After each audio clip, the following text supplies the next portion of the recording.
So we've noticed quite a trend over the last 12 months of people coming to us, contacting us after they've previously gone to their bank and been rejected for a bank guarantee. Have you got some examples where that's happened in recent times? Yeah, I do have a particular couple in mind. A lovely 77-year-old couple who were looking at purchasing a $29 million apartment. They were downsizing. 29 million. 29 million Your average downsizing. $29 million apartment, right? They had an existing property valued at about 44 million. Didn't want to use their line of credit.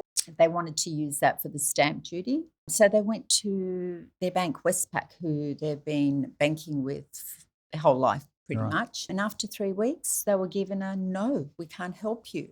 So you can imagine this couple had no idea what to do. Luckily, their selling agent was able to refer them to us.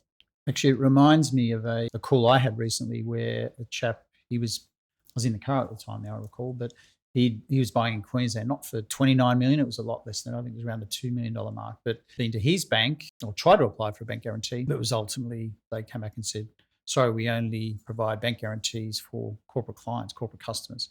It is an issue out there in the marketplace. Grant, do you want to tell us what a bank guarantee is? Yeah, look, a bank guarantee, it's similar to a deposit bond, but a bank guarantee is an irrevocable undertaking issued by a bank that's payable on demand. So similar to a deposit bond that's underwritten by QBE, they're both irrevocable, they're both payable on demand. The difference being one's issued by an insurance company, being QBE, whereas a bank guarantee is issued obviously by a bank.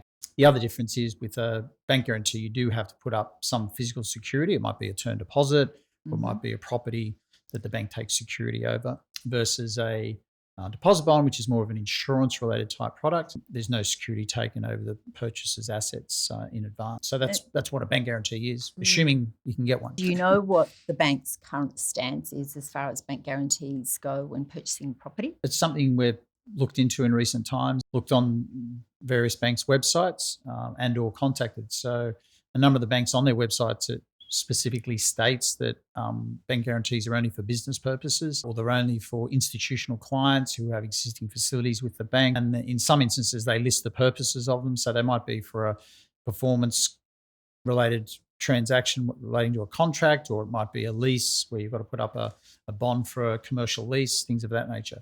But certainly not for individual purposes. As I said, and those that we couldn't get to the bottom of it on banking, their websites, etc., I took it upon myself to shop them. So only literally today, I got a response from Macquarie Bank, who I approached and said, look, I'm looking for a bank guarantee, purchasing a property for investment purposes, because I thought investment purposes might qualify as business purposes, in my own name for a property off the plan. The response from Macquarie Bank was, we can only do bank guarantees for business purposes. So what do you think has changed? Well, the feedback due to the setup and ongoing maintenance of the facility. So I can read into that it's probably the cost outweighs the benefit to the bank, right? So banks generate a significant amount of their revenue and profits from fees they charge. Ultimately, I think reading into that is that ultimately it just wasn't profitable for the banks to continue doing them. Whereas possibly, I'm just guessing, possibly for a commercial enterprise, they can charge more and there's more margin in it for the banks to do that. That's just my guess at it from some of the feedback I've had. So where does that leave buyers now? What are their options?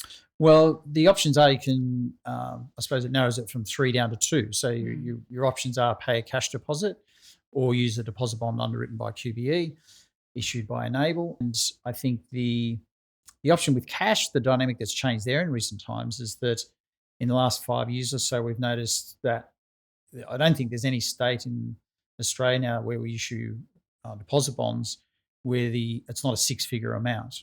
Yes, there's amounts less than that, but on average, it's over $100,000. So people just don't have that sort of money lying around and not at use. So people, if they've got that sort of money, they've got it working for them, earning a lot more than the 3% a deposit bond's going to cost per annum. So, but that's an option. Cash is an option, or a deposit bond underwritten by QBE is an option.